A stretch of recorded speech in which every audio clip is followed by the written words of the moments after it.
Starting video recording. Jesus Christ. I don't know why I'm here. I'm not going to be able to say anything all episode. Who's editing this week? Oh my god. This will be a fun one. Is this a nepper? All right. I don't know.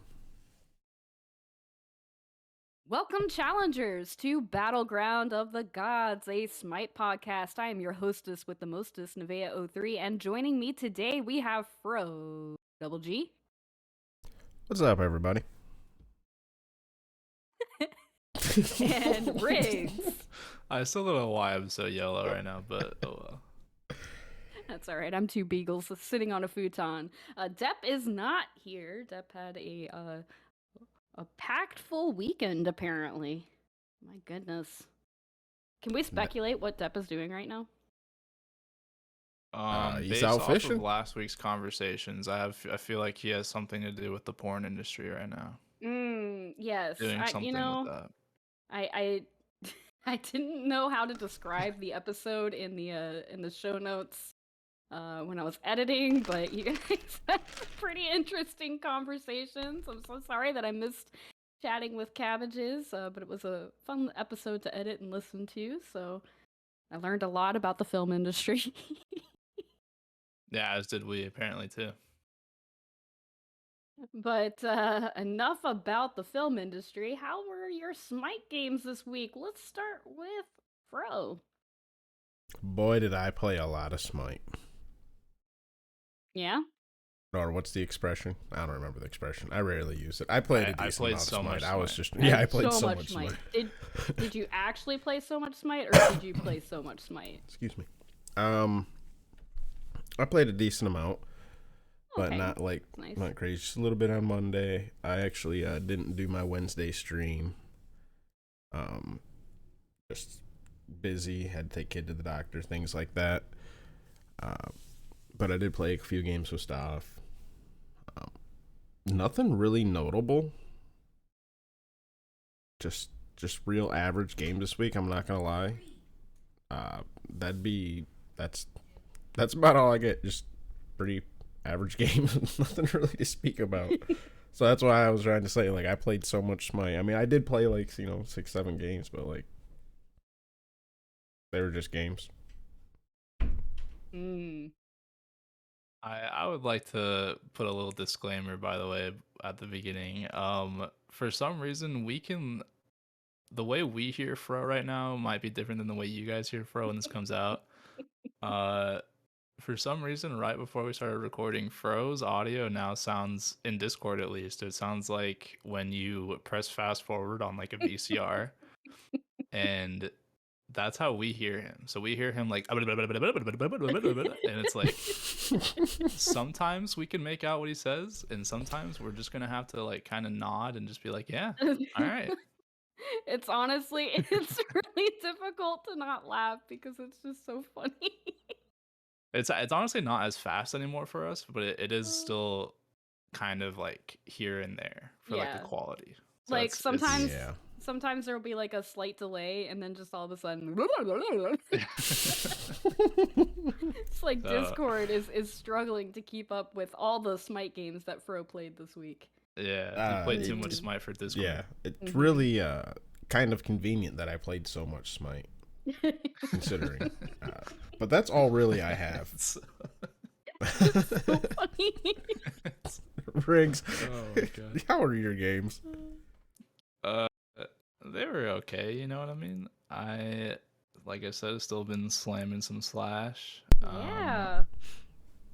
And then I did start playing a lot of Conquest again. I was like, you know what, I need to get back to that.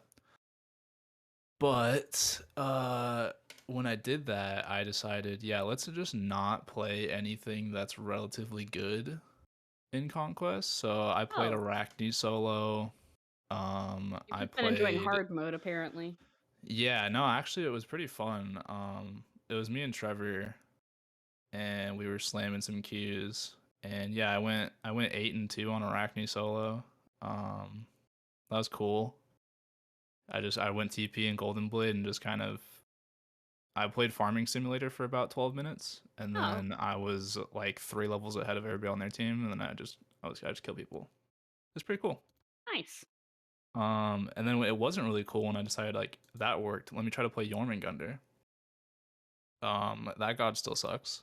Yeah. So Poor Yorm. Do you remember Release Yorm? Release Yorm was so fun.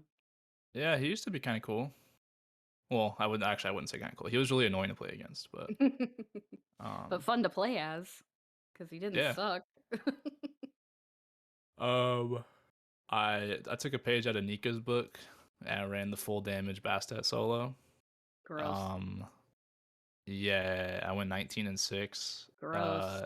There was a moment where I 2'd and I jumped on their Thoth, and he just died. It just took 2 abilities. That's It's kind dumb. of sick. That's dumb. Pretty cool. It was really easy for me. I pressed 2 buttons and walked away, and he's dead. And I was like, all right, that was easy. And then, okay, that was a fun game. I did have a really rough stretch though. Again, not playing good shit. So like, I played Athena solo. I wouldn't necessarily say that's good, but that was a rough one. Felt like I couldn't really do much because I'm Athena. Kind of rely on some follow up. Wasn't there unfortunately. I did have a Naja solo game where I was fragging my little Naja brain off, but then we had a DC, so that was Oh, awesome. what did you win? Oh no, we lost. But I won my lane, so what Yeah. matters, Yeah. You take the little victories when you get them, Oh no, that's the big victory. Who cares about winning the game? I won my lane. I don't give a shit about the W at the end. I care about putting my opponent in the dirt, Yeah. And guess what? I soloed the stand. I was going up against the Thanatos solo. I soloed him on wave 1. The fuck out of here with your Thanatos. I'm a little Lotus Prince, you know what I mean? Right. People don't know if I'm a guy or a girl. Hmm. You know? That's about it, honestly. There's not a ton going on. Still got some slash games in here and there. And then I had my tried and true after those frustrating games where we lost. I had lost like 5 or 6 in a row. Mm-hmm. I did the foolproof plan of going to run 1 arena and playing the Morrigan because I feel like that Disgusting. god is just like easy mode in arena. You kind of Disgusting. just one shot anybody you want. And that's what Yes. I did. So went 12 and 5. Top damage pretty easily. Had like 50k damage. Nah, that's a dick move right there. Yeah, I don't care. After what I went through in those like 5 or 6 games in a row, I was like, you know what? I just want to win one. You gotta have those palate cleansers. I think I closed stream, what was it, Wednesday night, where I was just like, you know what? I've been having a rough night. Let's play Nuwa Slash. let's just do it. You gotta do it sometimes. Is she like really good in Slash? Yes. Okay. I wouldn't know. I don't know. I don't know. I don't ever play Nuwa, so Yeah, I'm always on the other end of a Nuwa where I can just dive her and kill her in like 2 seconds. So people generally when they see me playing Nuwa Slash, they're like, "Come on, that's so rude," and I'm like, but I went 13 and 2 and ended the stream with a win, so felt good to me. yeah, I do think Nuwa's a little bit on the cringe side though, so kind of unfortunate for You're you. cringe. Wait, what? What? What? Say Crazy. it to my face now. You're hiding behind your dogs right now. Yeah, that's what I Yes. thought. So I did know that we've been trying to use the face cams ever since the 200th episode, and I was digging the vibe, but then this morning happened where I'm just like really tired, so I'm on my second cup of coffee and I just didn't put makeup on, so I'm using the Beagle cam today. So I know there they're we not go. even looking at me either. They're just sleeping. They're so tired. I don't know what they did, but usually like when I get up to like go to the restroom or get a refill on my drink or whatever, Millie will be like, "Oh, it's a family outing. Let's all get up and go." Like she's always like ready to move move around and everything. But I got up earlier right before we started recording to step to the restroom, and she's like, "Nah, all right, yeah, go ahead. I'm gonna chill here." So I don't know what they were doing up late last night, but they are tired today. But enough about the Beagles. This is a Smite podcast, and I actually played so much Smite this week, doing the stream thing. I hope it was okay if I move on to my games. Is that okay? No, I had absolutely nothing else to talk about, but I didn't pass you the baton though. So you have please to tell wait us too. about your next duel. Yeah, do you want me to talk about? If you want, I can talk about my non-existent Ganesh duel games. If you want, Oh, I could come up with something.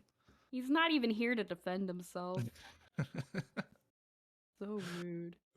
Nah, yeah. All right, I think the highlight of my week this week was something that happened during stream on, I think it was Wednesday. And I loaded up an assault, waiting for people to, join up. Let me just check the queues here. I'm pretty sure it was Wednesday night. So very first game of the night, I load up an assault because it's just easier to play an assault queue when I'm on a team full of randoms. And I get Agni. And there's a Hou-Yi on the team who has like the T5 skin, and I'm pretty sure that they had their mastery levels hidden because they like knew what to get, and then they were starting to auto walk down lane, and they're like, "How do I play Hou-Yi?" And I'm like, "Left click." And they're like, "Oh, okay, thanks." So they're like Fro because they have their masteries hidden. I think I don't have my fucking masteries hidden, dude. Okay, I need to take a fucking picture of this shit because like I don't have it hidden, and it just will not show my masteries on my PC. It never has on my PC since day one. But You can just admit that you have them hidden. It's like it's Nev with the whole okay. Nox and It's Cuckoo. Why thing. would oh I my gotta hide God, it? it's I don't so care. Old. People can pick on me for having 8 stars on Cuckoo. I'll be like, so what? I like big tornadoes and fucking ultimates. Fuck it. The long I don't have 8 stars on Cuckoo. You know. The lawnmower. I've never heard it called that, but that's pretty true. Anyway, so on the enemy team, they had a Gilgamesh, they had a Poseidon, Jingwei, Neith, and a Hou-Yi as well. So they had one tank and then essentially 4 carries. And they broke the trust of the jump party. And Good. I was like, that's rude. But because on our team, we didn't have, we had a Geb. I'm pulling it up right now. We had a Geb. We had a Camazotz, a Hou-Yi, and a Rama, and I was on Agni. But it was like the most like sleeper freaking Geb I've ever seen in my life. Because he was just like standing in the back line. He wasn't initiating fights, and so they were just kind of like pushed us into our tower line, and all of us are like super low on health and mana. And I pull up the scoreboard, and like 4 of my teammates have med. So I'm like med question mark. And I because of the update, you can see now when people's relics are up, right? So I'm like med question mark. The Rama VGS is immediately out of mana. And I just broke. I just started laughing. I'm like, that's what I'm asking for med, which you have, and it's not on cooldown. You have it. You can use it. What do you mean out of mana? You're like, yeah, there's a solution to that. I don't know why, but it just made me laugh so hard. I'm like, I don't know if this person is new. They have their profile hidden, so I'm assuming not, that they're not new. So I'm like, why are you VGSing out of mana? You can just use your med, please. And then I'm just like sitting under tower with like a sliver of health and a sliver of mana. There's no orbs available to get safely anyway. And 3 of my teammates all have med, not using it, and I'm just like, I hate solo queuing Smite. I hate solo queuing Smite. Why do I do this to myself? I should just next time, if I don't have somebody ready to play Smite before the stream starts, I just play something else until people join the queue because I can't solo queue Smite anymore. It's a grab bag of activity. Like I don't know what I'm queuing into anymore. It is definitely a wild card. You get a lot of different kinds of people, and sometimes it's fun, and sometimes you want to uninstall the game. Yeah. And Speaking of all kinds of people, there was another game that night. I'm trying to get my guru to work. Apparently, it's breaking right now. The API is down or something. But we had this Bacchus that just was like super chill at the beginning, and I'm playing somebody that I'm not super comfortable with, which was my Hachi, because I'm working on getting all mages and hunters diamond by June 1st, right? So I'm playing this Hachi, January? and I have a Bacchus on the team, and he peels. He's doing a really good job peeling, and I'm on top damage somehow, even though I'm like just like feeding my brains out. So I'm on top damage, and this Bacchus peels for me, and like 2 seconds later, after he peels for me, he gets top damage, and so now if you press T, it's T for Bacchus. And so as soon as he takes the top damage spot, he just immediately in the little type chat, he's like, I'm top everything. What the fuck is my team doing? And I'm like, whoa. that's a classic right there. You just went from that like really is a being like a classic right super there. you've been in a super chill Bacchus for like the first like 5 minutes of this game, and now all of a sudden you're tilted off the face of the earth. And so then apparently that just really offended the Neath on my team.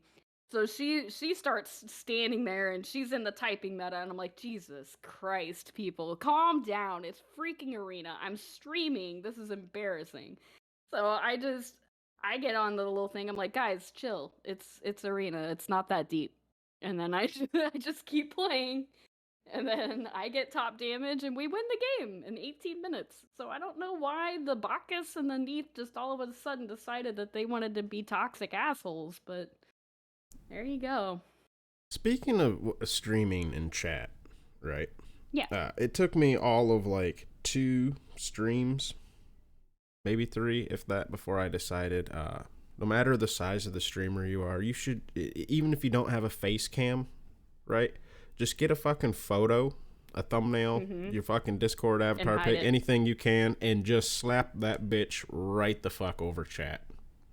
Yep. No, If I mean, you chat are couldn't. unable My to chat do couldn't that, see. yeah. My chat couldn't see game chat because my face cam covers it. Oh, But me now it's too. Yeah, yeah, embarrassing when you can literally see the typing meta happen. Like you can literally see the teammates just stopping and not moving, and then you could see like because you can see like the side, but you can't see what people are saying. So you can see like somebody is typing something, but you can't read what they're saying. And yeah, so you can just see it happening, and it's just like that's why it's embarrassing. Nobody can read what they're saying because my face cam covers it, but it's still like, come on, guys, calm down. It's arena. It's not that serious. Oh well. I think Um, it's very serious, to be honest. If you don't take your arenas game seriously, like why are you even doing the game? You know? why are you playing arena? Yeah. Uh, I mean, it is the top played game mode, right? It mm-hmm. is. You know, if you're not slamming those minions into the hole, what are you doing? You know, you got to get them into the hole. I guess that begs the question: are you actually, like, theoretically, right? Are you actually a Smite player? A real Smite player? If you ain't slamming us arenas like on a regular basis, Are you are you actually a Smite player if you don't slam minions into a hole? Mm. I mean, if it's the top played game mode, right? Theoretically, I know Another Conquest is the core. I mean, another. yeah, Fro has a point. If you're the top player in the top played game mode, I mean, Mm. Arena Well, then Masters. I must be smiting correctly then because I went 10-5 as Al Kwong in arena last night. So. Hell yeah. okay, how you every time I ever watch you play Ao Kwang, you do literally negative damage. How is it that whenever I don't see it or you're not playing with me, you like Because you make just me get nervous. pentas? You get pentas and you just like learn how to play the character all of a sudden. I did get a quad on Ao Kwang, and then the game before that I got Freya and went 18-6. And I got a quad on Freya. I almost got a penta, but everybody was dead. And I was like, no, that would have been so cool if my second penta this year would have been on Freya, because that would be 2 pentas this year on 2 characters that I just totally like BM and trash talk all the time because I'm not a huge fan of them until I started doing this diamond challenge. And now I actually appreciate Ao Kwang, and I really enjoyed playing Freya last night. I swear, I don't think I mean this in the nicest way possible, Nev. I don't think I should ever play with you or watch your stream again, because if I do, you just collapse. It's like, Well, what are we gonna do for the Content Creator Cup? Because we're gonna be playing oh some Slash queues. no. We're gonna be We'll playing some see. Slash queues. Come I'll just on. I'll join as a different gamer tag. I'll join as Oh, Chalk. Maybe that'll be oh, it. oh, okay. That won't do anything for us. I'll use a voice disguiser thing. Oh, okay, yeah. Even though in Discord it'll say Riggs. I'll change that too. Oh, okay, thanks. Change it to like Mark Mayonnaise or something. anything to Mark anything to mayonnaise. confuse me as to who's on my team, I guess. I don't know. I am excited about doing that though. I can't wait. But yeah, and then again, like I said earlier, finishing streams on a high note. I decided to be that person and take my top worshiper god into arena and go 12-5 as Artemis to finish the stream last night. So I had a pretty good week of Slash and arena queues. 7-2 on the AMC and 5-3 on New Wall last night on the Slash queues. Played 2 of them in a row. It was real nice. Real nice. I'm surprised you didn't mention the biggest achievement that I watched you get on stream. Wait, what was the biggest achievement that you saw me get on stream? When you successfully maxed out all 3 of your Mulan Oh my abilities. gosh. See, That was huge. this is why I can't have you in my chat, because Riggs is a mod on my stream Hell yeah. and has discovered the power of predictions on Twitch. And so I feel like deep down it's like your like non-toxic way to be toxic. No, I meant them. That night I was literally just doing it like for fun and like trying to get people to vote, and I was honestly trying to be nice, and I was like, I forget one of the first ones I did, but yeah, I did a prediction that was like, she was playing cooldowns, and obviously you have spamming abilities. It should theoretically be pretty easy to max out all of your Mulan abilities, because you progress them by doing damage. Right. I feel like it's relatively easy in cooldowns because you're just going to be spamming your abilities. And so I made a prediction. What's funny, to kind of cut you off, but keep the conversation going in that same vein. I did not realize that there was a third tier to upgrading Mulan abilities. Like, I did not realize that there's a third tier for them to be considered fully maxed.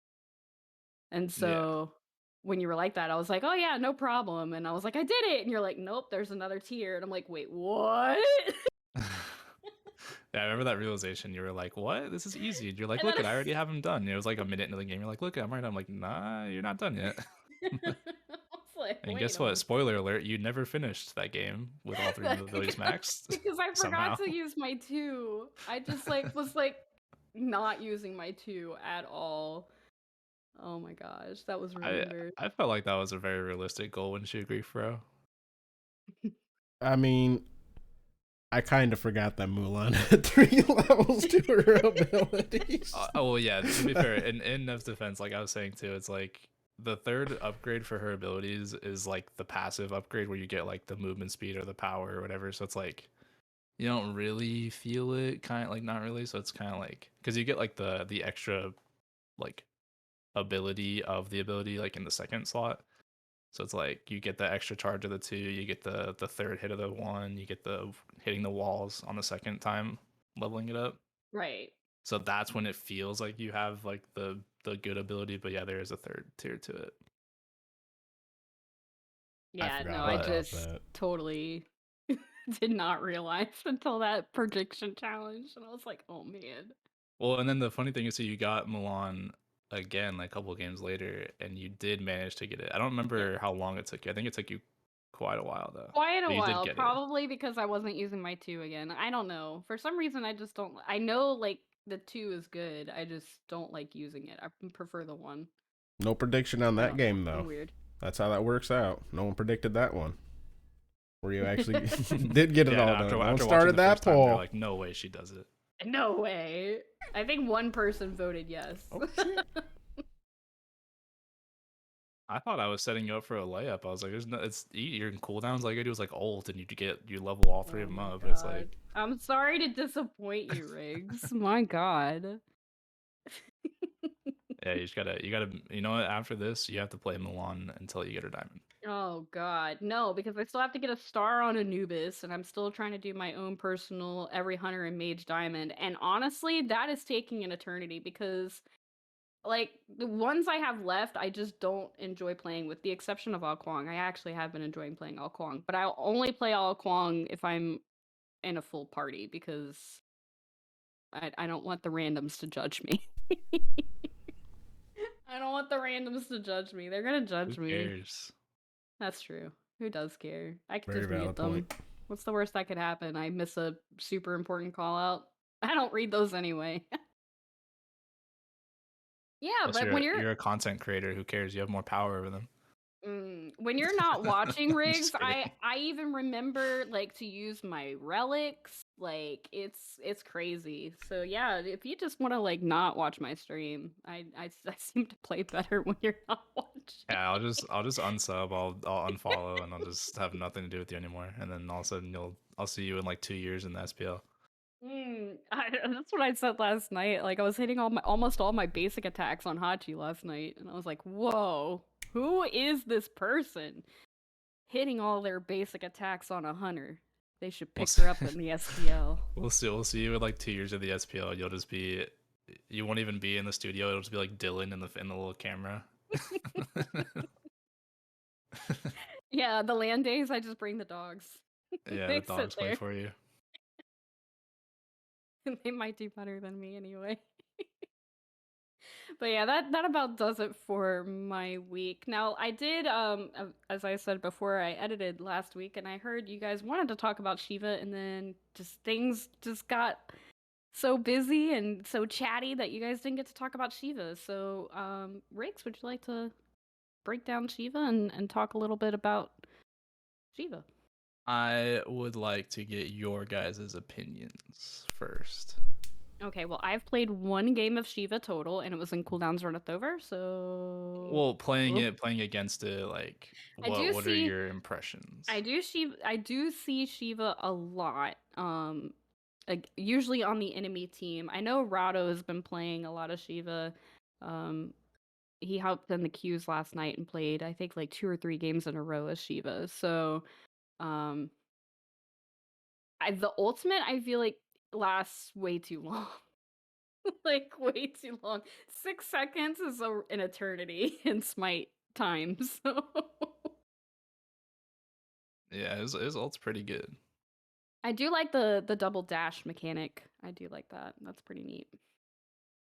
Would you say that you think he's like good, average, like OP? I feel like in the right hands he's pretty decent, but if you have no idea what you're doing, it's definitely not one of those gods you could just kind of like pick up and just do a crap ton of damage.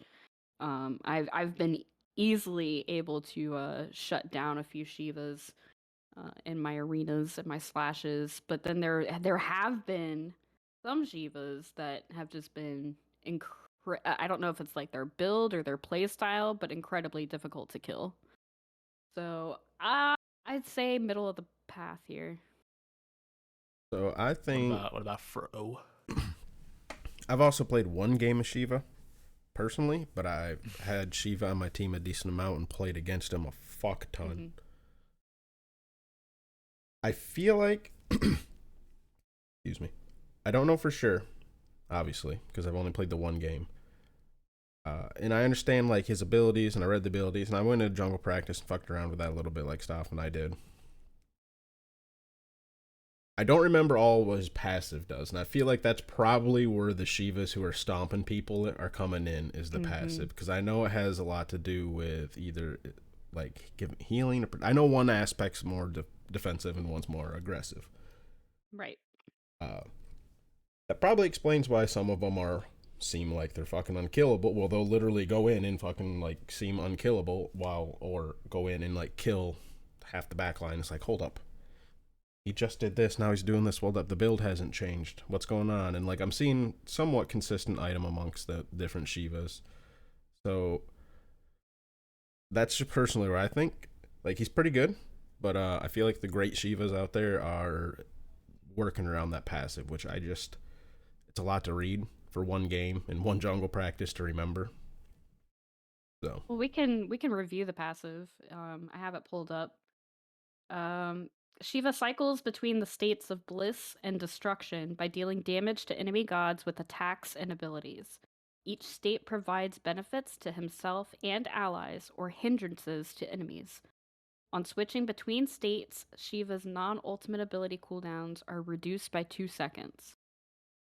He gets an HP 5 and MP 5 buff aura, 4 plus 0.5 per level, and an HP 5 and MP 5 debuff aura of 2 plus 0.5 per level.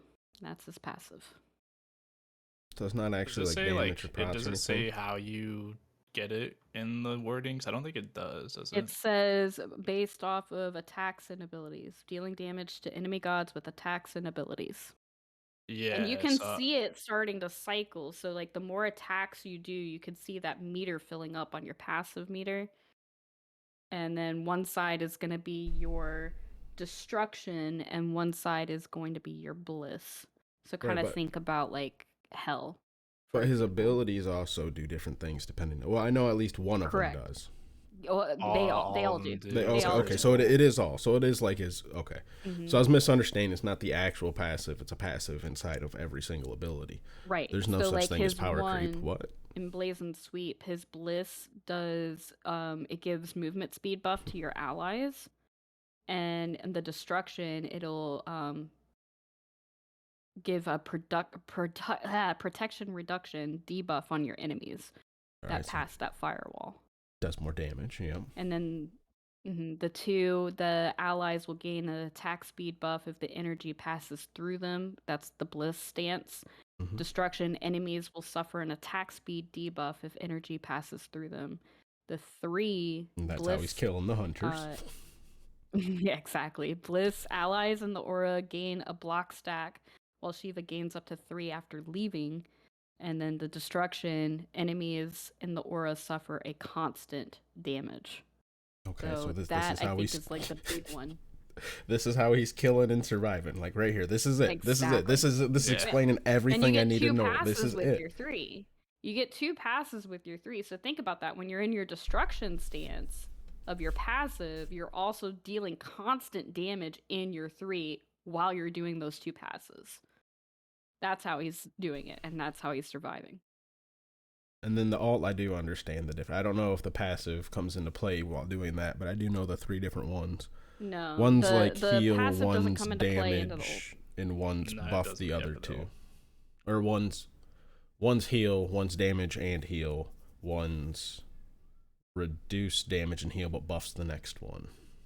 Right. The step 2, so your 2 in the ultimate, is the one that increases the radius for your next step.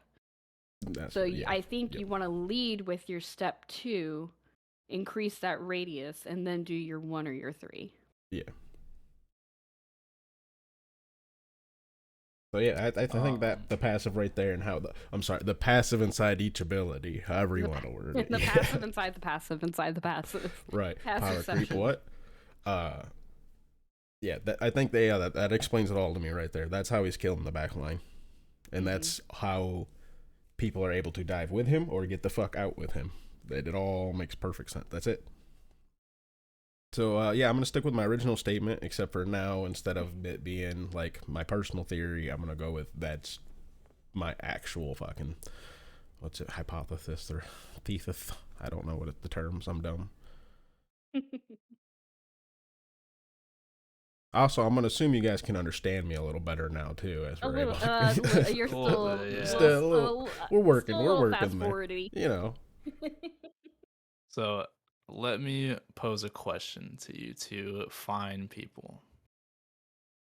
Do you think a warrior with 11 seconds of CC immunity and up to 60% damage mitigation between two abilities and two knockups is good?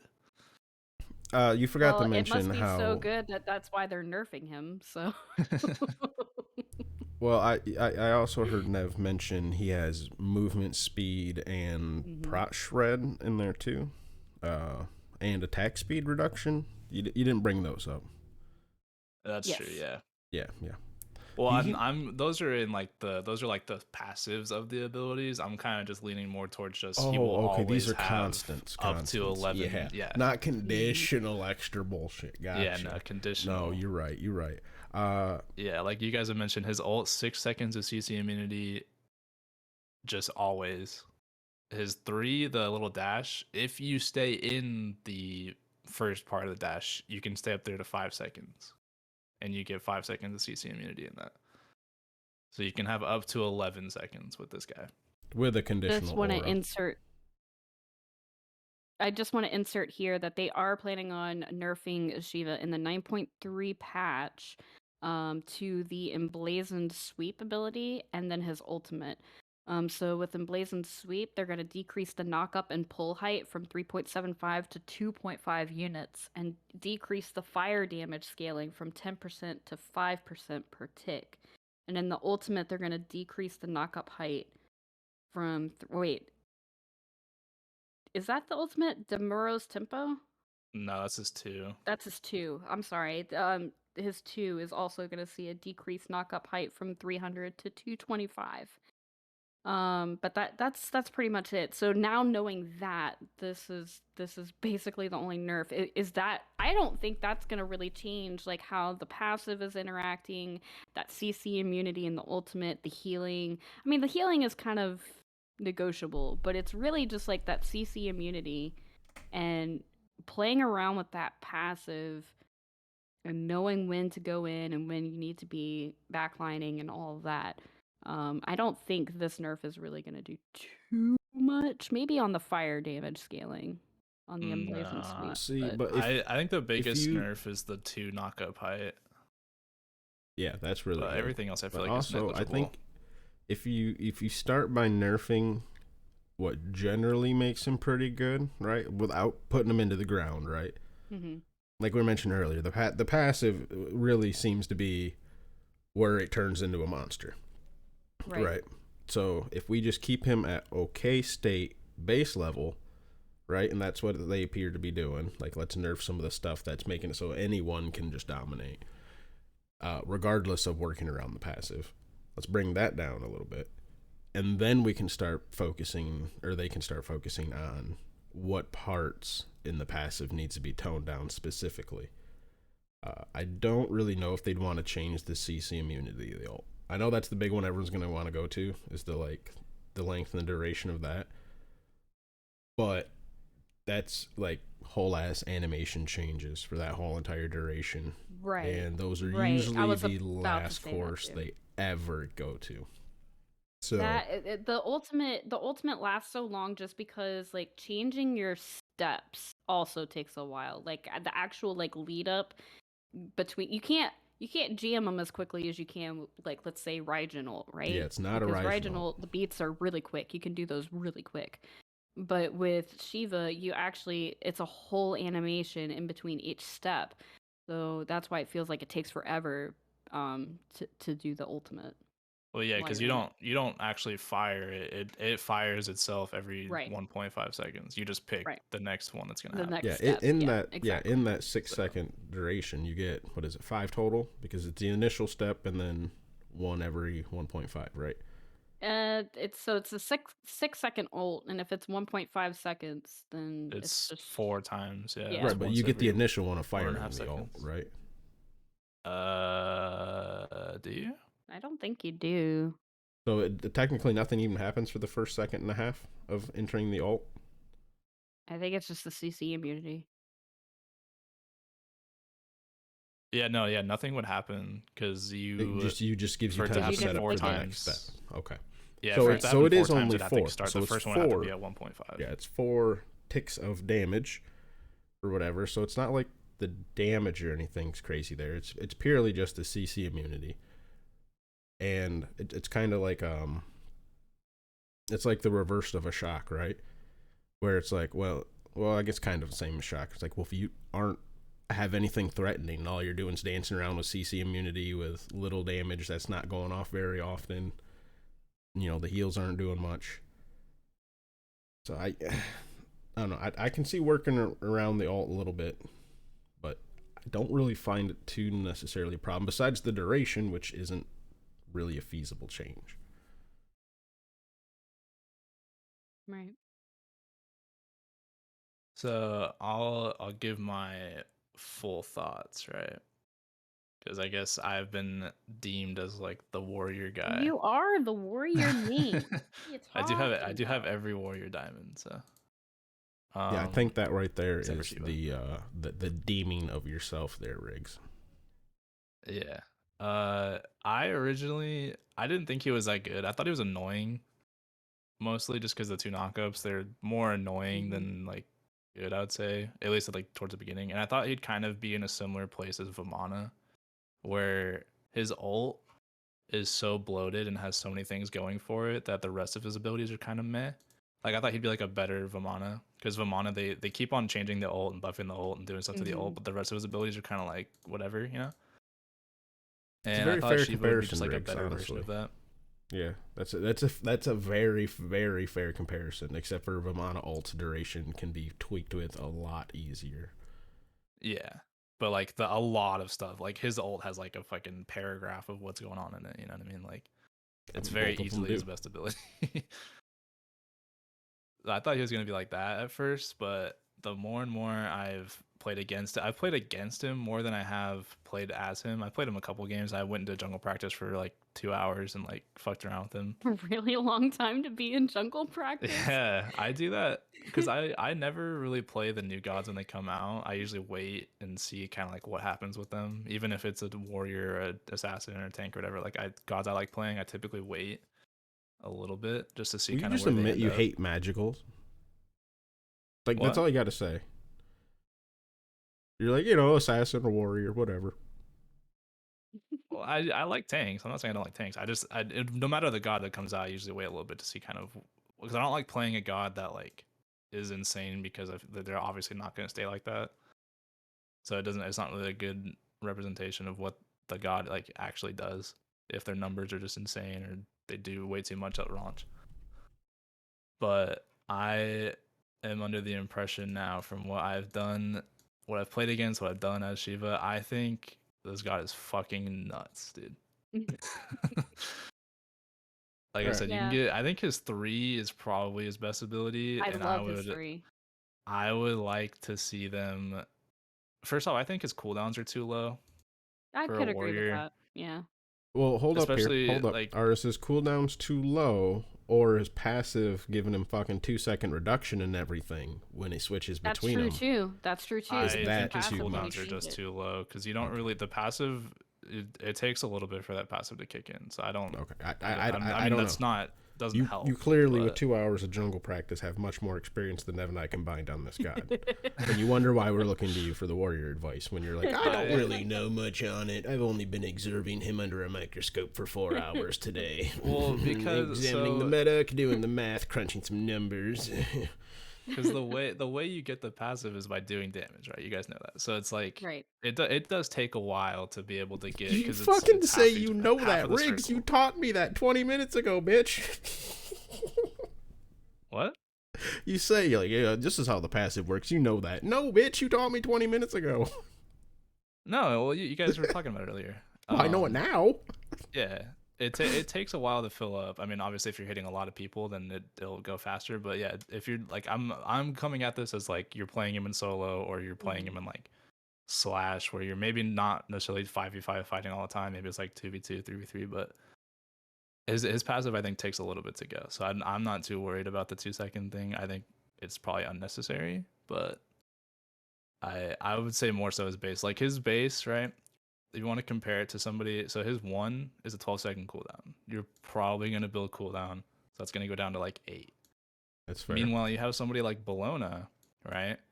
Who her ability 3, between which is 16 just a to disarm, 12, is an Bologna. 18-second cooldown. So he has a 6-second cooldown, 6 seconds less cooldown on a knock up like pull ability. Well, hold up. That I does will say more damage. there is a little bit of a slight difference, but it's not really going to affect your argument too much. Bologna also has extra shit attached to her ability that changes her auto attacks. Right.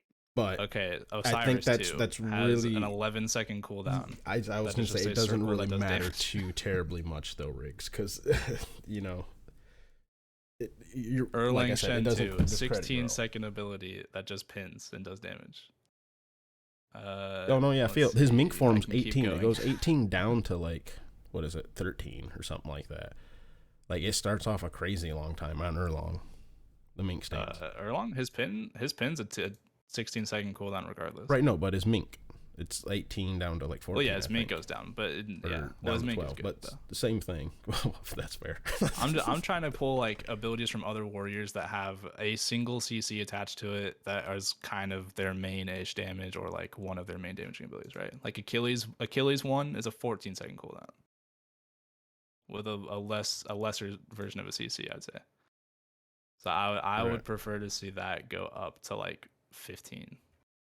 Yeah, especially because the fire lasts afterwards. Yeah.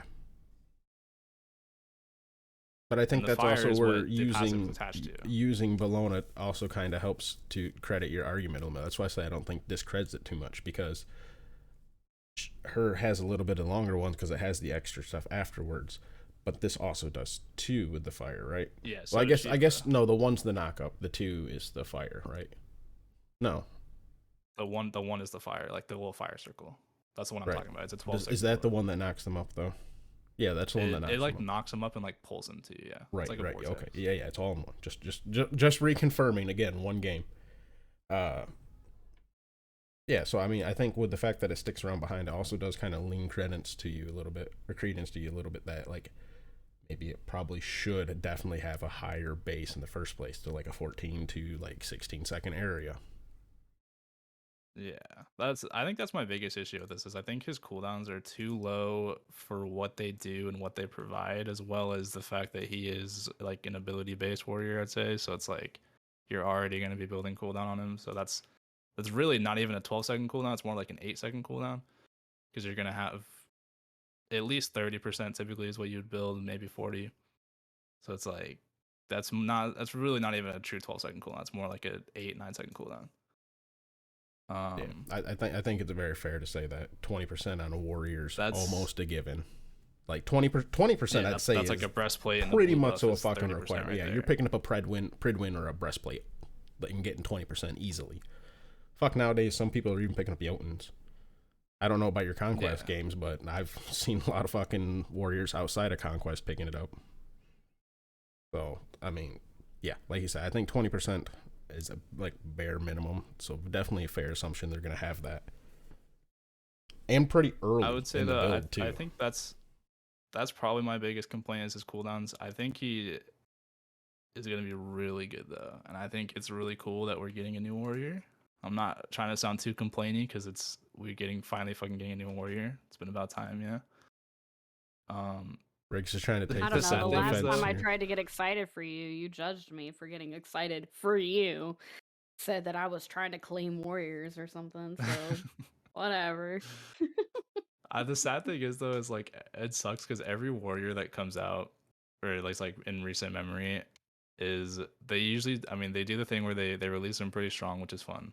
But the thing is though, then junglers grab a hold of them and they play it in jungle and they fucking ruin the character and get the character nerfed so much. That's what happened to Gilgamesh. I think the last time that we saw him played in solo was like the beginning of the phase 1 or phase 2 maybe in SPL, and then ever Wait a since minute. then he's been a jungler. Wait a minute. I feel called out as someone who's Diamond Yeah. Gilgamesh in the jungle. Well, I'm not saying like he's good there. I'm not saying don't play it. Like he is really good in jungle. I'm not like obviously there's a reason why he's played in jungle. It's just like it sucks because like all these warrior. I'm sure and Shiva's kind of the same way. I think Shiva's actually really good in jungle too. And I'll I'm have to sure give that's it what's a gonna shot. happen. They're gonna play him. They're gonna play him in jungle, and then it's gonna be Shiva needs to get nerfed because he's doing really well in jungle. It's like god damn it, like fucking junglers, man. They take Robin from us. They take Thor. They take Nemesis. They take all these gods. The hell, man. They take Erlang. Erlang's not even a fucking warrior. He's an assassin, basically. It's like, what the hell, dude? He's What are an we even assassin doing? in warrior's clothing. Yeah, he's what Robin was, it's just better. Where Robin was just an assassin warrior. I like how in this category is two of my favorite junglers. You said Erlang and you said Gilgamesh. I'm like, yeah, they're good. Yeah, it's funny how that works. Huh? Tanky junglers are Didn't you mention playing Arachne solo earlier? And like yeah, for in fun. Najah solo? Okay, Arachne was a troll response, but Najah's Yeah. semi-serious. Yeah, Just I do saying, that for just fun. saying. But Just well, I mean, yeah, For I mean, fun. it's not entirely unviable. if I were to actually like want to play something good, I'd never play those gods. Whereas if you want to play something good, you look at Erlang and Gilgamesh jungle more than you would at like other assassins. Yeah, you're right. This is kind of my argument. I mean, that's a very fair argument. Also, Millie staring at the camera. I know no one in the podcast. Oh, okay, never mind. I'm sorry I brought it up. Go ahead, look away. Yeah, let's see. That's what happens when you bring it up. You just gotta not pay any attention to it. I wasn't paying attention. I know everyone in the podcast, like, we don't give a fuck about your webcams right now. But Millie was looking at the camera, and I just noticed, and I mentioned it, and she instantly lifts her head, looks away, like, nah, fuck this guy. Yeah, that's my Shiva thoughts. I think Shiva's very good right now. I like that they're nerfing him already. I would like to see the nerfs in other areas, not so much. I mean, the knockup height's good. It's always a good nerf. It doesn't seem like it's that much, but a shorter knockup height is less time you're That's getting fair. knocked up. That's fair. Now that we've talked about it a little bit more, I do like that. I don't know. Yeah, knockup's a It's- super I crazy think he'll be good good. CC. Because, like, remember, everyone, that's the one you cannot beat. Once you get hit by it, you are going up for a fucking ride. Yeah, that's true. Yeah, All right, that's and fair. It's not like his knockups are that hard to hit. Right. There was a oh god, what god was it? They did a knockup change on a god when I was during the time I was an Olympian. Or was it they added tier? I think they added tiers knockup. Was it add tier or someone else's knockup? Yeah, they made tier blue knockup for a little bit, and then you would launch people to the fucking moon when they did that. Yeah, and it was like literally a change of. Well, I think they reduced it down to like, it's not much. Like the numbers when it comes to that, it's not very much, especially to us who have zero context for it, and we're used to like you see 60 units, like we're used to seeing 60, 70 units, right? We got that range down, right? 375 for their vertical units. Fuck does that mean? The fuck does that mean? Well, it is, but I mean that's just the character. Like, you know, I'm not sure if it's pixel height, polygon height, whatever the fuck height up off the ground you go, right?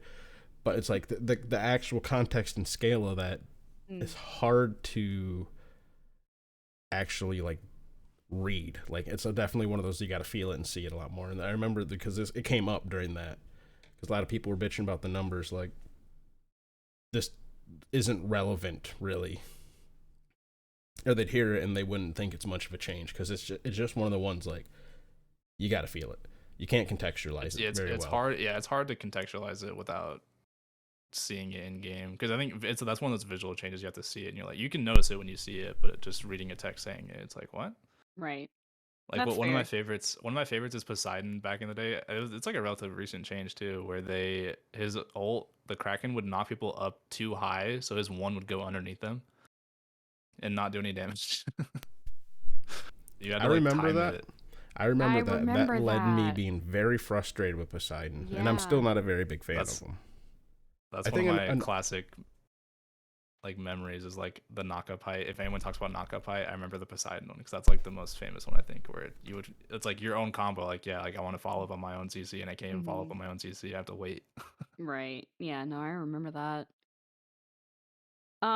Speaking of some changes, like I mentioned earlier, the 9.3 update will be coming out on March 22nd. And as always, we're not going to sit here and read patch notes to you, but I do encourage you to not only read the patch notes that came out for 9.3, but also Ajax's Reddit post.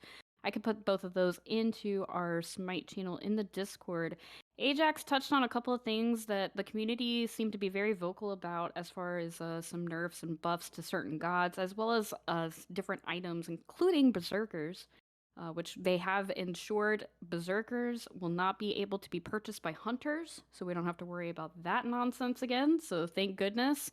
But I do encourage you to take a glance at those if you have time, because there's a lot of really important details and it's very lengthy, and nobody wants to sit here and listen to us read two very long posts on the podcast. That's not fun. But I do want to touch on a couple of things, including that Berserker shield. But there's one change that I am not a huge fan of, and I wanted to kind of gauge your opinions on it. What are your thoughts here, Fro and Riggs, on getting rid of the self root in Hebos 3? Me, personally, I hate it. I think it's a dumb change, but I would like to hear your thoughts on it. I would like to hear why you think it's a dumb change. Because it's one of like Hebo's weaknesses, and learning how to play along with a god's weakness and being able to have a counterplay such as a self root and then taking it and getting rid of it, I think is really dumb. I think it's really dumb. But my counter to that would be, how often do you think that the self root has gotten you killed or in a bad A lot. situation as Hebo? Because A lot.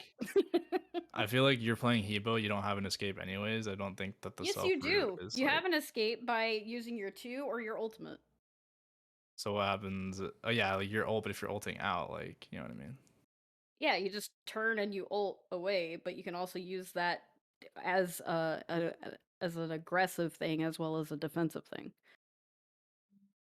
So I'm on the stance that I think this is a great change. No, I think it's dumb. If we're gonna get rid of self root on Hebo, why don't we get rid of self root on Anubis ult or Agni ult? I would agree. I think they should get rid of the self root on Anubis one too, but that's a different story. I think this is a good change. I don't think Hebo's issue is, obviously it's not damage.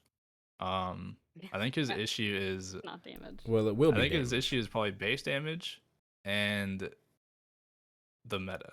No, I don't agree. No, I his think issue, his base damage is a little bit too high.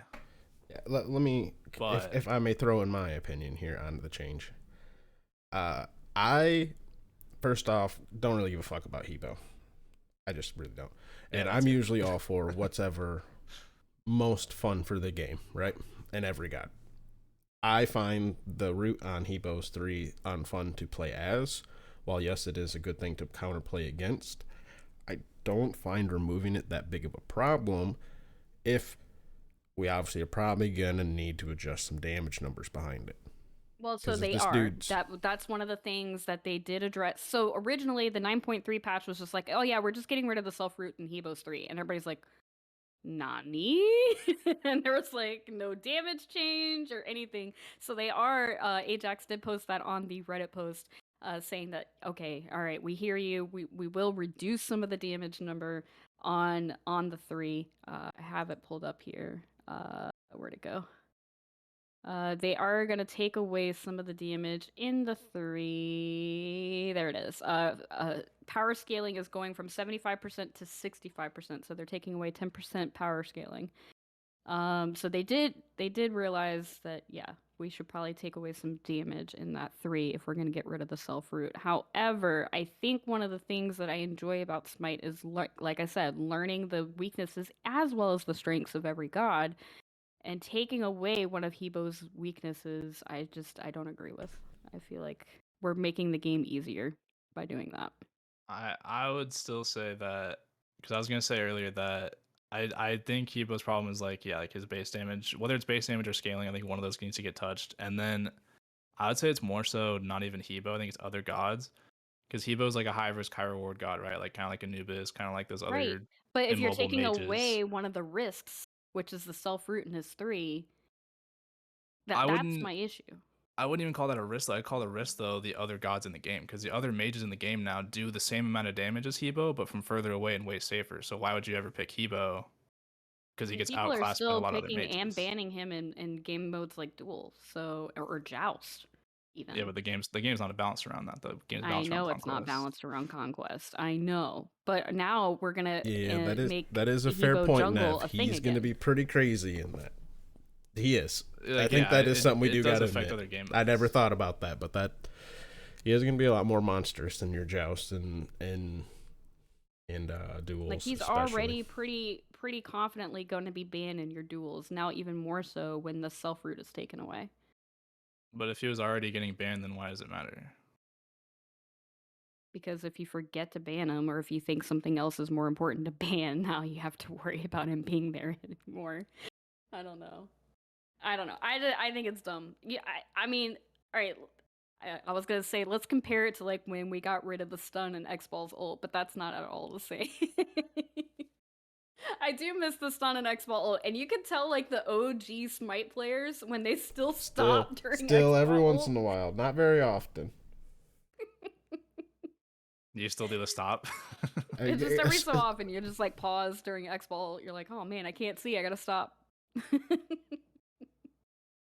Yeah, I'm very in the middle on this. I don't feel like it's a bad change as long as they follow up with the appropriate nerfs and tweaks. So they did, and I do, and again, Well, I keep saying it. I do think everybody should read the Reddit post that Ajax posted because it's got a lot of important information in it. So I'm glad that they did see that they needed to tune down the damage in the 3 to kind of like counter interact with that buff.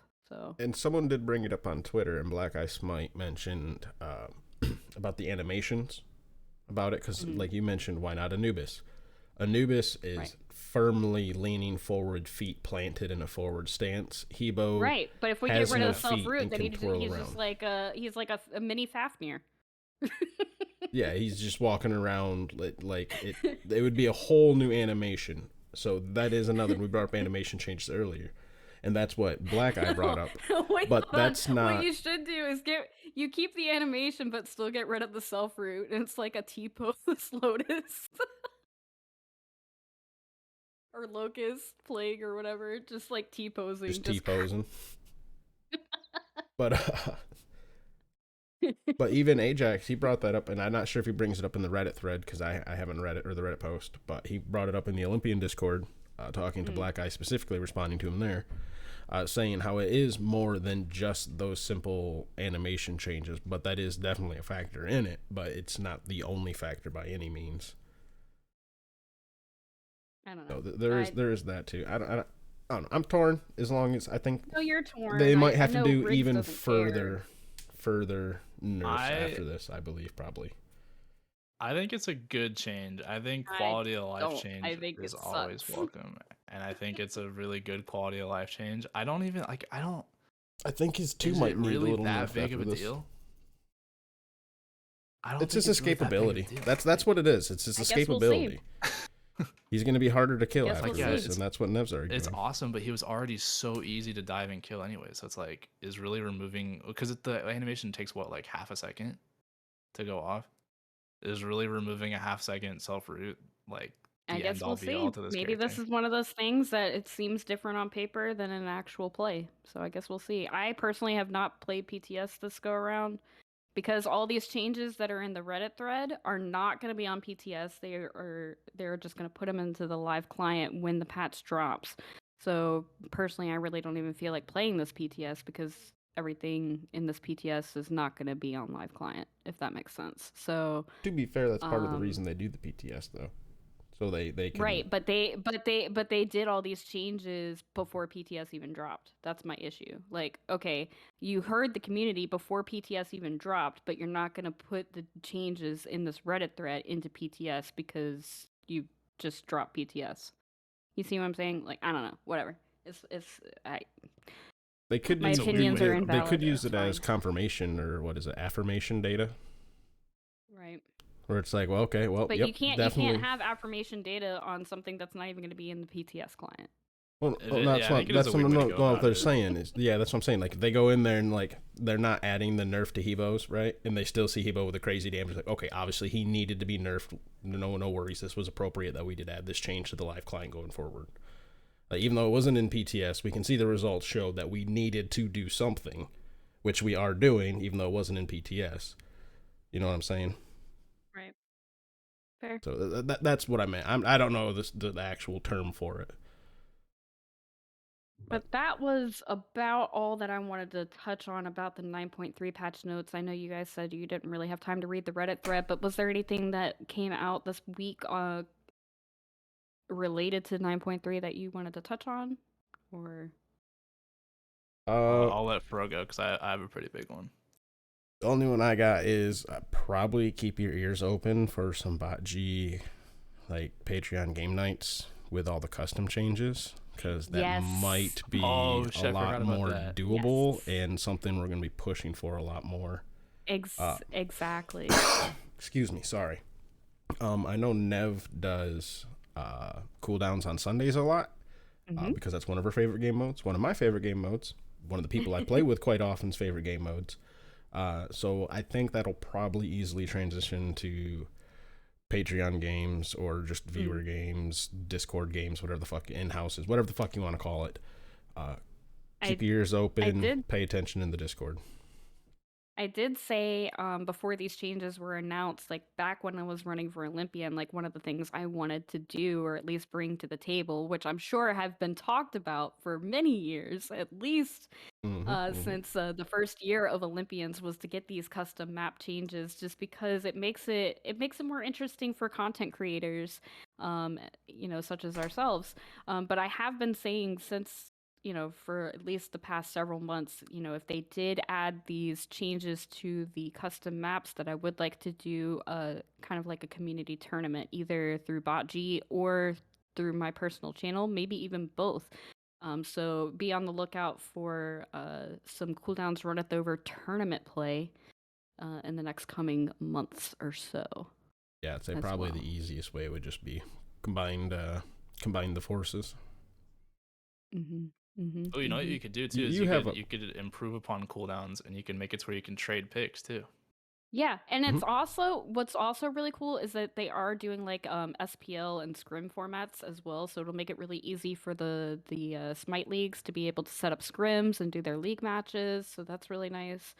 They also have other modes on there as well, like Infinite Assault and Grab Bag and Omni and all that kind of stuff. So it's awesome. It's gonna make custom games way more entertaining.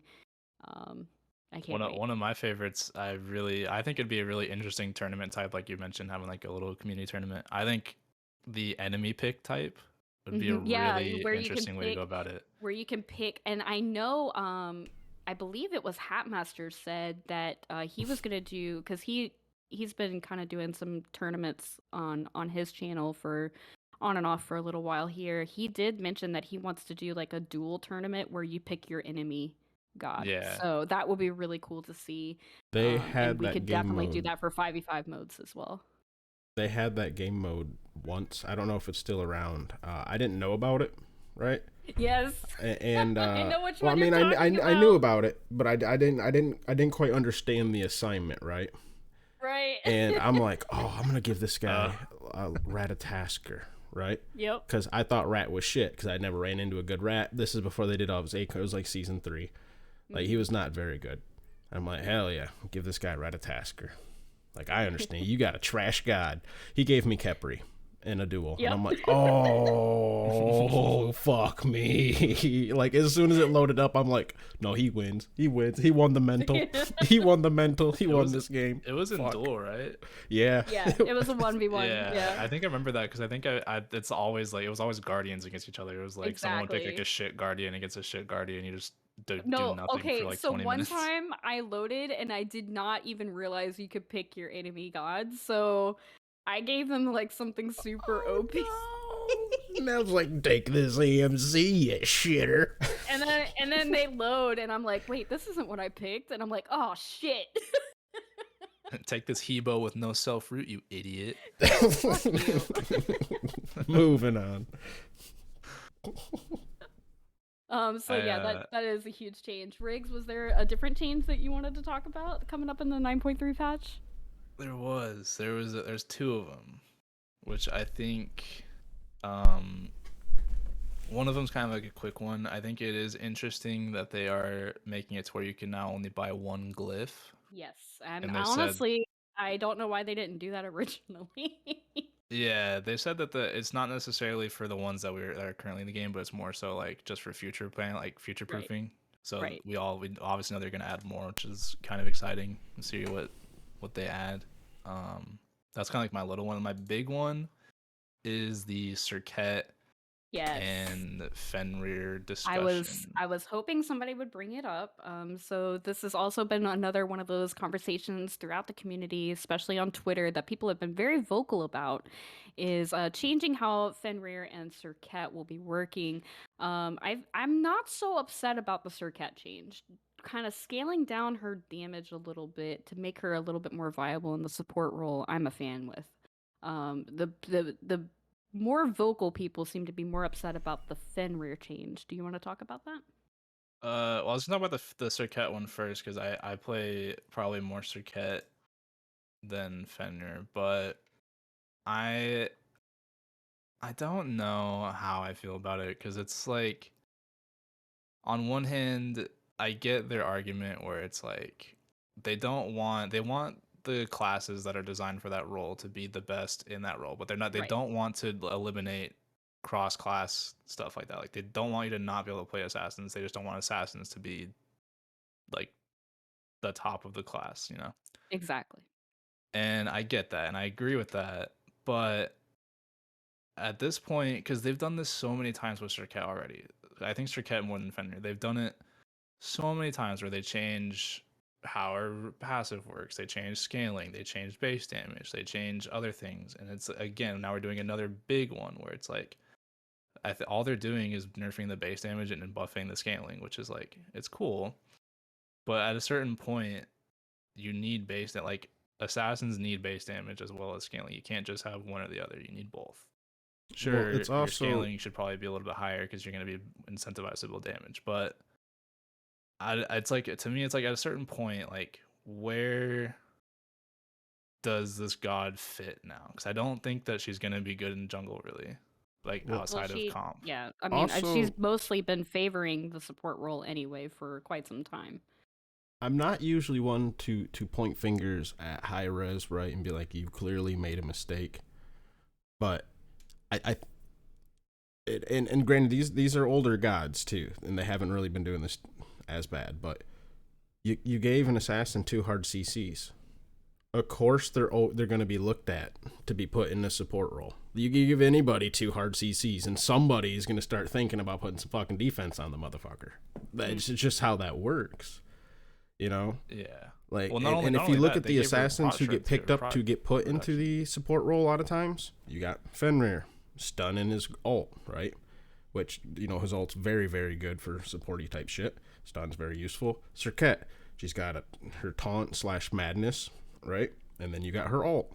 It's very good also. Najah, he's got his sash, roots him in fucking place. Ult sets him up pretty well.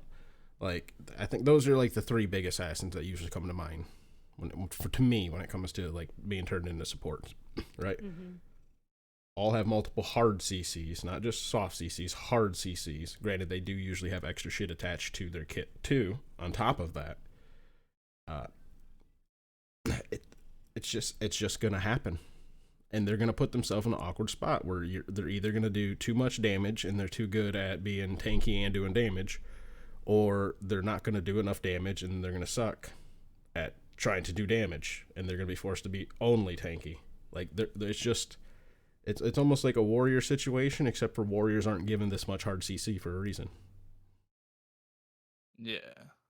And it's like, I don't think I'd have that much of an issue with it if they didn't touch. They touched every part of her kit. They touched passive, all of her abilities. They re-kitted it almost, and it's like, I feel like I would have been okay with maybe a couple, like, sure, maybe turn down the base damage a little bit and do the scaling on a couple of them, but like, every single ability and her passive, I feel like that says more. Like, I feel like if you don't want her to be so good in support, I think that says more about how bad the Guardian class is than it is how good, like, the assassin, like the two assassins that were the best supports. Like, I feel like that says more about, hey, maybe we should give the Guardian some love rather than, hey, let's. I don't want to say gut because like we don't know how she'll play. Obviously, we got to play her and see where she falls. But I'm leaning towards the sense that she's not going to be that good. Like, So really Well, if you quick, also again, did you look because this has also been addressed in the Reddit post where they're actually buffing Serqet. So they're doing the shift in the original 9.3 notes, but then in the Reddit thread, they're actually buffing Cobra's Kiss and Deathbane. So I mean, this is why I I'm do saying. see the little bit. I wouldn't Oh, say what do you buff. mean? They're just.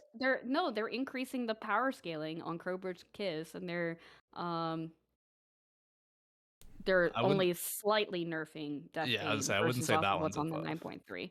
But Well, there they is- are 5% buffing and they are buffing the Cobra's Kiss back a little bit. I think a scaling little. though. I think a little bit has to do with it too. Is just the items available, right? So Okay, well, see, this is a whole other conversation. Yeah, I don't even care about the items that much. I think It's well, the god yeah, itself. I know. I just like if you were to go build tanky Serqet, right, and you're like, hold up, I'm just gonna do a one item dip for some damage or something like that. You can go like a Jotun's, 2200, right? Granted, now it's got the glyph, but before, well, right, 2200, pen, power, cooldowns, whole bunch. Let's say you're a guardian and you're like, I just want that single item dip. You get like a Pythags, which is okay power. The aura, I won't use Pythags because it's got the aura. We'll say like a soul gem, right? Okay passive, you get some okay cooldown, a little bit of lifesteal, kind of useless. Like it's just and you know, it still costs more. It's just to be able to pick up those other items. You just can't do it as cheaply when you're playing a guardian either. You know what I mean? So it also their power spike. We Go ahead. Sorry, we kind of talked about this a little bit before you came into the call. If we're gonna start talking about items again, I think the biggest issue, and you kind of touched on it last week, and I talked about Riggs, talked to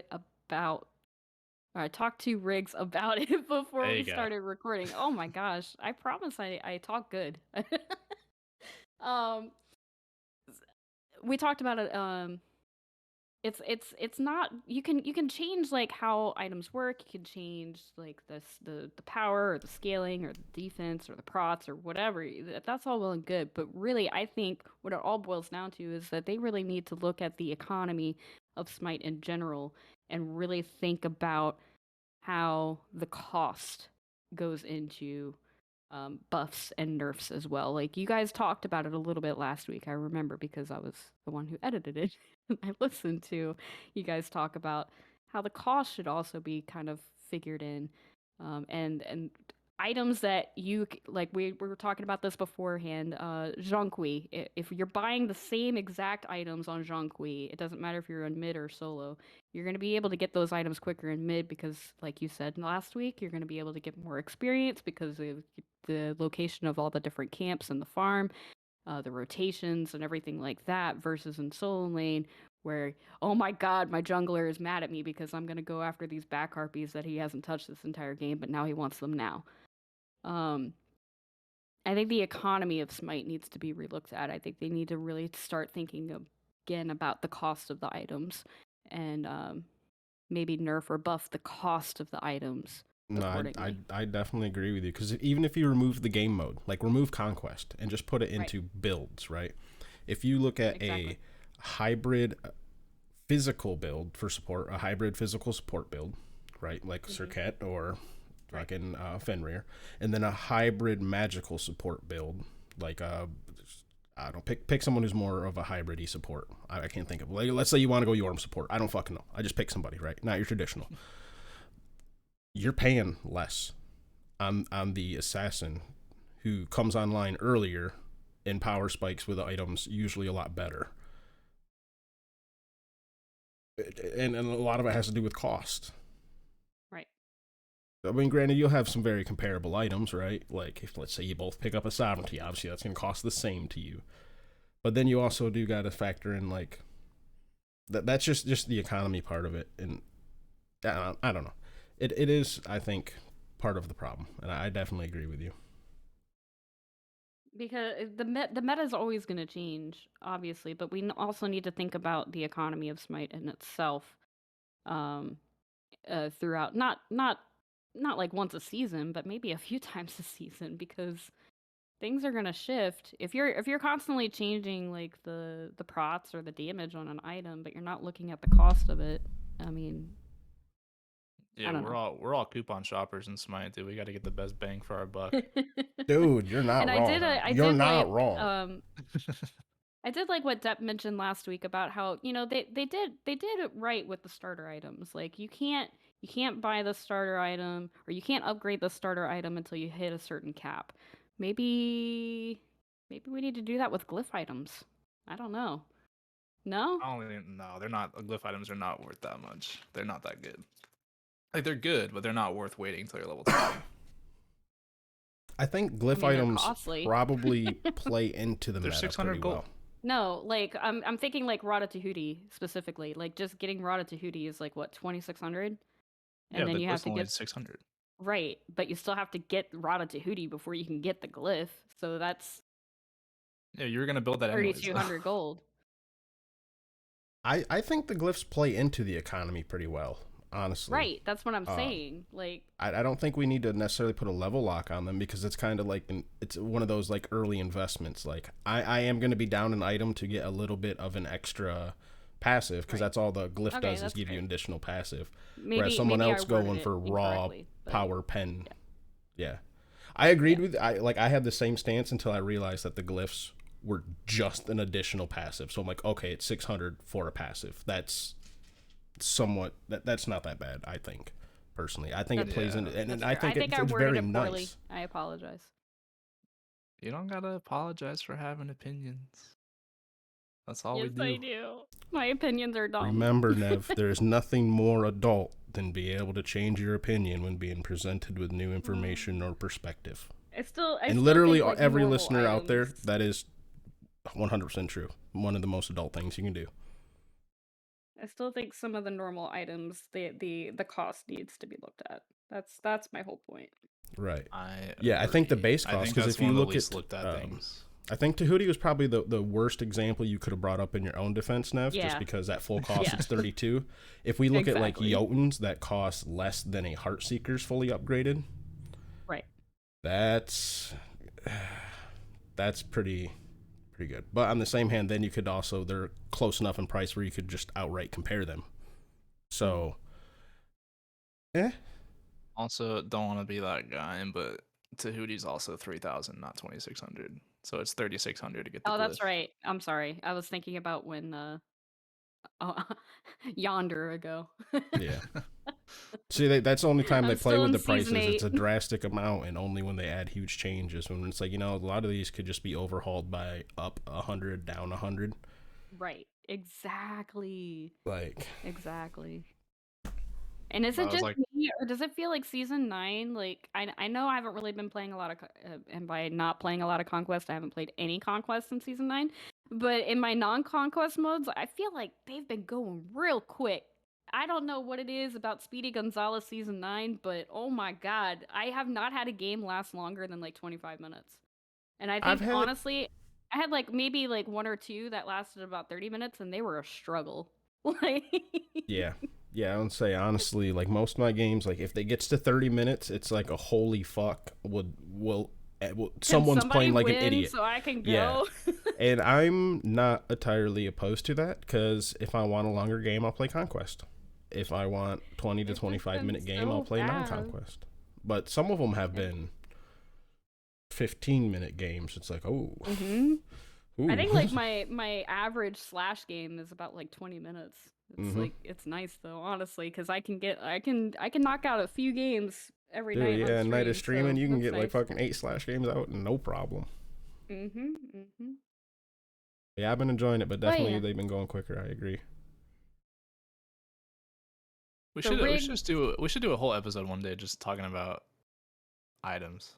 No. Could you imagine? We could spend like 3 hours. You know what? Good. We'll schedule in for next week what we think we should do. Apparently, we're the kings at calling it, so we'll schedule in some item discussion next week. We'll go more That's huge. economy. I'm not going to be here next week, so. Oh, fuck you, Riggs. Never mind. Aw. Never mind. We got Riggs has to be there for the economy episode. That's true. That's true. Yeah. As we all know, I am the brains of this podcast, so.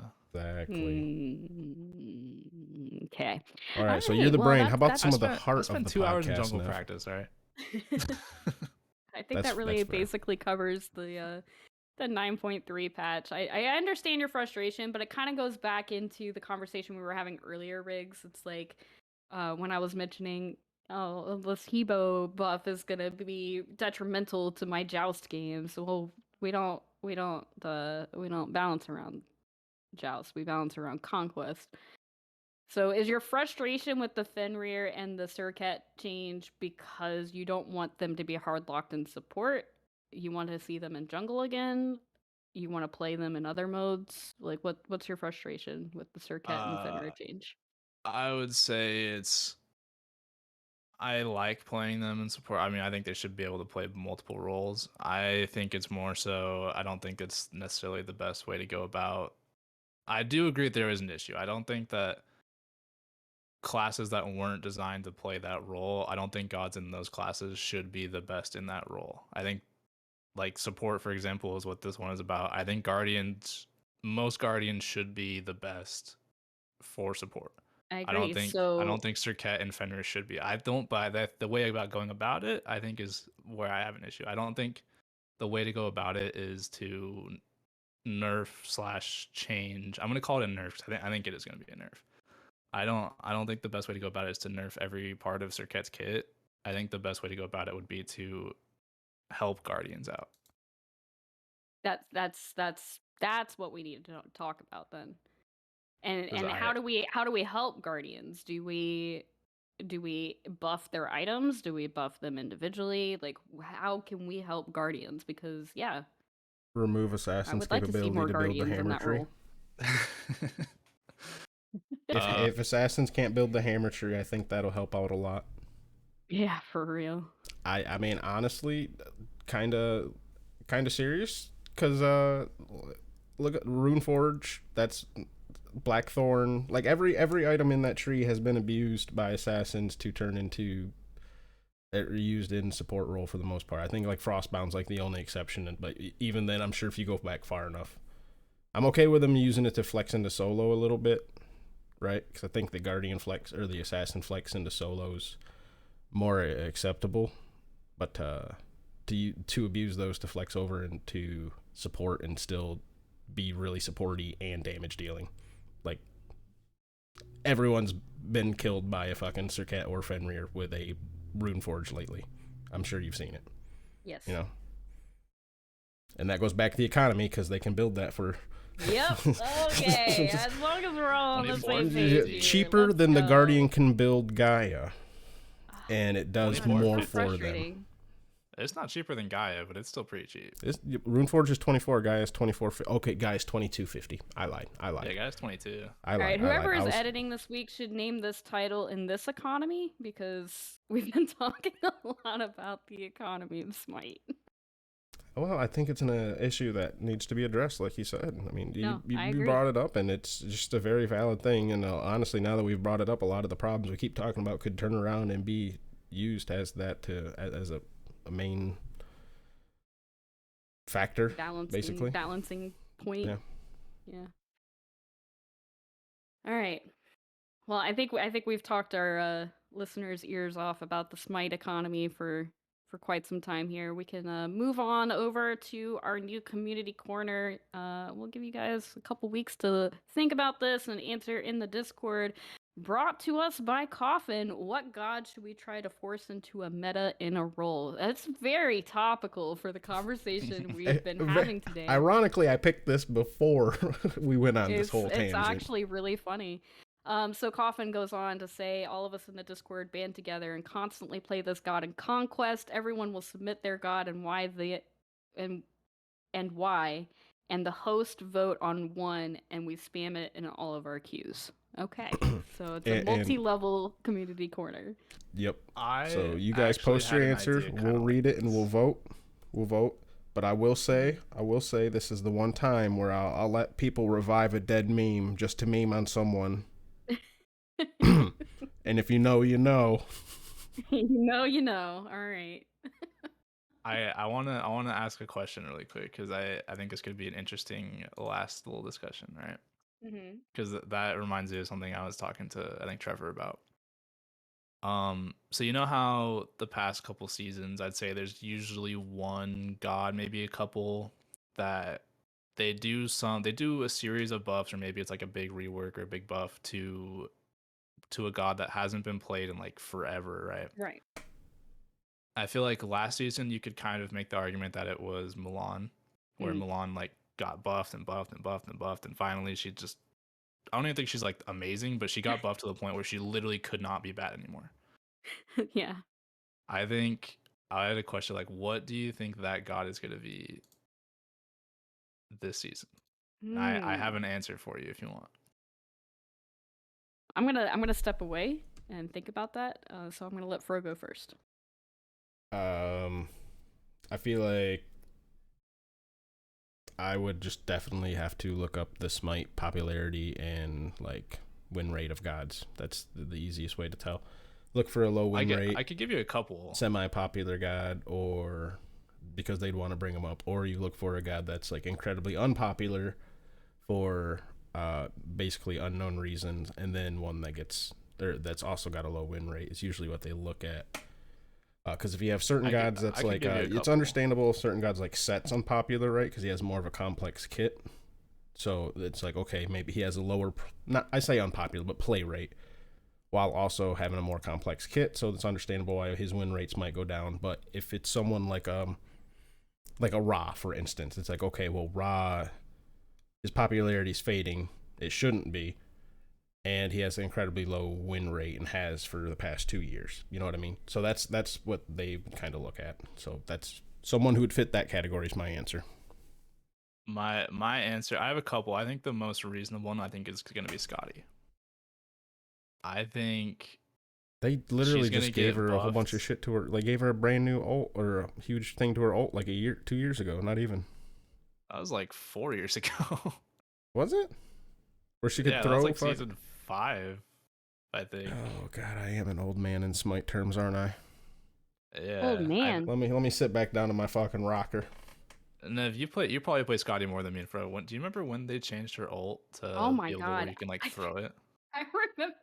I remember it was in season 5 because I was playing comp, and I was playing her, and I went to Alter or Calder, and he went fucking yonder. We were over at Fire Giant, and he went into duo lane, and I'm like, this isn't right.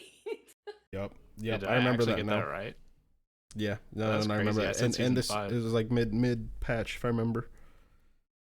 That makes sense. Yeah, because I was playing comp. We were in a either in a scrim or just playing some casuals. Yeah, that clip. Team. I don't remember where, but you had that clip somewhere. I think it was one of the. Ow! I just hit my fucking elbow on the wall. It was one of the. Don't laugh at me. Whatever league you were in at the time. Yeah, I don't know. I think that Scotty is gonna be my vote for like. I think she's gonna be the newest like Mulan, right? I love that. Let's do it. Because when's the last time Scotty has ever been like really good? You know what I mean? Mm-hmm. Like she used to, like she was pretty good. She was solid, I'd say, when she came out for a little bit, and like maybe like season 3, season 4. But I feel like ever since then, kind of just like, unless you're like a Scotty main, you know, you never see that gun. Yeah. Regardless of the level, I like that. I'm gonna co-sign that option. No, I guess my second thing would my second would be Kumba. I'd say I think it's either gonna be Scotty or Kumba. I think it's gonna be the new Mulan. I would have to agree with Kumba. A lot of people have been arguing that Kumba has been shit forever. That's been a popular opinion. Kumba's annoying. He is, yeah. but he's also shit. Nope, Yeah, Riggs, I'm he's not voting with great, you on but he is Kumba. annoying. I'm voting with you on that one. I would say those are my two. Like, I wouldn't be surprised if we have a situation kind of like Mulan last season, where it's Scotty or Kumba, or maybe both. Mm-hmm. They get the Mulan treatment, and they just keep getting. Maybe it's like little buffs here and there, quality of Right. life, small things, but then it just gets to the point where it's like, okay, they have to be good. Like, Let's go. I'm co-signing it. Mhm, You did well. Thanks for doing our homework. Appreciate it. hell yeah. Yeah. But yes, again, on the reminder on the community corner, what god should we try to force into a meta in a role? So you guys have a couple weeks to think about that. Remember, we're likely not going to read it until there's a handful of submissions in there. So think about it. Put it in the Discord. We'll get to it in a couple weeks. Dead memes Fro, welcome. you got some thank yous for us. Yes. Thank you to our brand new thumbnail slave, Sadons. Well, we very much so appreciate it. I guess we should explain that joke. The podcast people wouldn't know that. We had someone that we literally just gave a role thumbnail slave in the Discord because, remember Wild Deathstroke, our old one? Mm-hmm. We now have a new guy. It's Sadons. Thank you. Appreciate it, bud. So if you want to check those out, those are the thumbnails we've been using on Discord, obviously, starting at 200, and hopefully from here on out, for the most part, the best we can. And thank you to our wonderful patrons who, we'll got some wonderful artwork to be showing you here soon. And other various things. Hopefully we'll have a nice new overlay for the stream to go with that. Thank you, guys. Mm-hmm.